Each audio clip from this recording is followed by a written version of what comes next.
Eu gostaria de saber aqui quem conhece o tarô, já está familiarizado. Levanta a mão assim bem alto para poder ter uma visão mais precisa. Perfeito. Bom, eu pretendo iniciar essa palestra contando uma breve história para vocês. 21 meios esotéricos que os sacerdotes do Antigo Egito, vendo que a sua civilização estava potencialmente ameaçada e tendia a desaparecer, os chamados descendentes de Tote. Tote é um deus patronesse da escrita, dos oradores, da magia, enfim. E esses sacerdotes cunharam em peças de ouro 22 figuras representativas. E essa história, ela ganhou status, ganhou força, principalmente a partir do século XVIII, através de alguns ocultistas em especial. Eliphas Levi, posteriormente o Crowley, século XIX, século XX, Waite, e se tornou, digamos assim, uma das principais narrativas dentro do estudo do tarô. A pergunta que se faz para as pessoas que estão associadas aos círculos esotéricos: essa é uma história verdadeira? Essa é uma história imaginada? O fato é que nós não ficamos insensíveis ou não passamos desapercebidos em relação à simbologia do tarô. Existe a questão histórica e existe a questão imaginária. E muita gente não sabe, o primeiro aparecimento de cartas na Europa data do século XIV. Um monge alemão chamado Johann von Reinfelden, ele escreve para o clero suíço, em 1377, a descrição do baralho comum de 52 cartas, onde ele expunha a figura dos reis, das rainhas, dos cavaleiros, e fazia uma analogia com o jogo de xadrez. Pois bem, é sabido que os jogos que invadiram a Europa, principalmente a Europa final da Idade Média para a Renascença, esses jogos, na maioria, eram jogos árabes, eram jogos de origem oriental. E os árabes tiveram, particularmente, uma grande influência na cultura europeia, devido às invasões, sarracenos, mouros, enfim, e trouxeram consigo também as cartas. Então, um dos jogos até de cartas antigos que consta da história dos árabes e da cultura árabe é o jogo Mamluk. A palavra Mamluk quer dizer mameluco. É um sultanato que dominou parte da Europa, parte da África, parte da Ásia.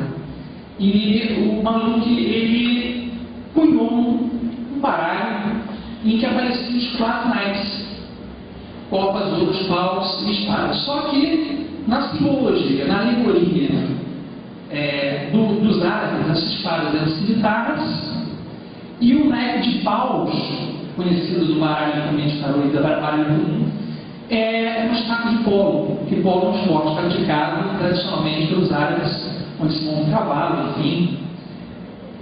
E esse jogo descrito pelo monge, ele na verdade não é um tarô, é um baralho comum. Na verdade, o aparecimento do tarô, oficialmente, consta em 1396. É o baralho que se tem conhecido mais antigo. Pedaços dele, tem inclusive fragmentos dele em museus diferentes da Europa, inclusive alguma coisa nos Estados Unidos também. É um baralho que foi produzido por um artesão chamado Gringonet, Jacqueline Gringonet. Esse baralho foi feito pelo rei Carlos VI da Espanha, ao preço de 56 sóis, e é um baralho todo feito artesanalmente, de cores de ouro, enfim. É algo que a gente pode se aproximar mais do tarô hoje. E o que nós vemos nessas figuras? O que nós percebemos nessa figura? A primeira coisa que a gente vê hoje, vendo a reprodução do Gringonet, são apenas 12 cartas que sobraram do baralho original, são figuras que têm uma alegoria renascentista. Então, peraí, se o primeiro baralho que surge na Europa não tem uma alegoria egípcia, e a gente sabe que toda cultura, quando deixa rastros em cima de um país que dominou, ou um país que invadiu, ou um país que de alguma maneira ele fez intercâmbio cultural, ele deixa vestígios simbólicos da sua cultura. Por isso que a gente sabe, por exemplo, hoje, que o enxingue, ele tem origem na China, e a gente sabe que as runas, que é um oráculo viking, tem sua origem nos povos escandinavos. Por quê? Porque nós temos traços.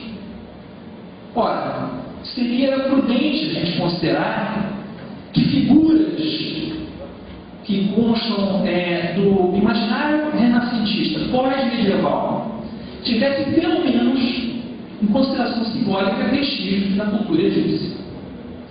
E aí, vocês vão se perguntar, mas Jana, dentro do que você vai falar hoje das narrativas e da questão da simbologia, o que realmente, contextualmente, isso tem a ver? Exatamente. A ideia do Renascimento como uma época muito importante da revolução do pensamento e do humanismo na Europa trouxe uma fragmentação, houve uma ruptura com o pensamento teocêntrico, Deus como centro de tudo, e colocou o homem como centro do universo. Surgiu o pensamento antropocêntrico. Essa revolução que trouxe a cultura clássica, principalmente grega, à tona, e vários pensamentos, várias partes da filosofia, da arte, reproduzidos pelos artistas famosos, como vocês sabem, Michelangelo, Da Vinci, enfim. Esses traços, na verdade, eles têm uma analogia entre ciclos artistas que pintavam, por exemplo, telas, também pintavam templos, capelas, e muito certamente alguns deles que pintavam, esculpiam e faziam desenhos para os reis, para os nobres que tinham acesso, somente os nobres, a elite tinham acesso a essas pinturas, eram também aqueles que faziam a reprodução das cartas.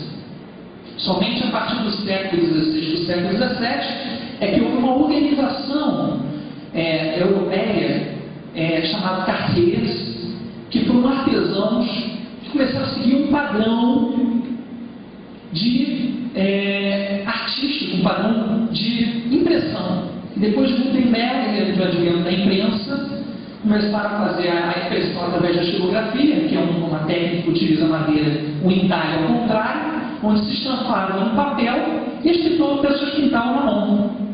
Então, esses baralhos que muita gente fala assim, eu conheço o tarô.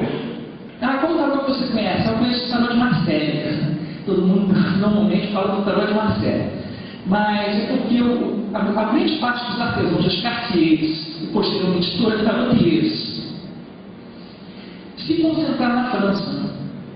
E a Marselha, naturalmente, era uma cidade portuária e todos os baralhos que eram fabricados na França se concentravam em Marselha para ser distribuídos para o resto da Europa, comercialmente. Então, recebia o símbolo do carinho de Marselha e automaticamente era considerado de Marselha. Mas eram feitos em Lyon, Chartres e outras cidades francesas. E isso é interessante porque, ainda pegando essa parte do século XIV ao século XVII, onde houve esse pulo quântico de produção de baralhos, as figuras trazem traços muito comuns. Traços que são, na verdade, do pensamento renascentista. Vocês que conhecem o tarô, vocês percebem que, por exemplo, o Sol, a Lua, essas duas figuras que têm uma popularidade muito grande, tem rosto, tem traços humanos. Os animais têm traços humanos. Né? As figuras têm traços humanos. Por quê? Porque o renascentismo fez questão de colocar, de impor o homem em toda a sua plenitude, em toda a sua magnitude.